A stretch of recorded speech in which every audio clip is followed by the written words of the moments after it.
নির্বাচন ও সংস্কারের মধ্যে কোনো বিরোধ নেই উল্লেখ করে জাতীয় ঐক্যমত্য কমিশনের সহসভাপতি অধ্যাপক আলী রিয়াজ বলেছেন, নির্বাচন ও সংস্কারের মধ্যে কল্পিত বিরোধ তৈরি করা হচ্ছে। এখন যে কোনো ব্র্যান্ডের পুরাতন এসি বদলে নতুন ওয়ালটন এসিতে উপভোগ করুন 25% ছাড়। সোমবার জাতীয় সংসদ ভবনের এলইডি হলে আয়োজিত সংবাদ সম্মেলনের সংস্কার আগে না নির্বাচন আগে এক সাংবাদিকদের এমন প্রশ্নের জবাবে এসব কথা বলেন তিনি। অধ্যাপক আলী রিয়াজ বলেন, নির্বাচনের প্রক্রিয়া চলুক এবং জাতীয় সনদ তৈরির প্রক্রিয়া দীর্ঘমেয়াদী করার চেষ্টা করা হচ্ছে।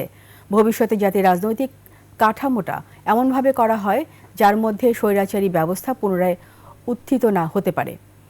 এ সময় উপস্থিত ছিলেন জাতীয় ঐক্যমত্য কমিশনের সদস্য বদিউল আলম মজুমদার, সৈয়দ ইফতেখারুজ্জামান, মনির হায়দার প্রমুখ।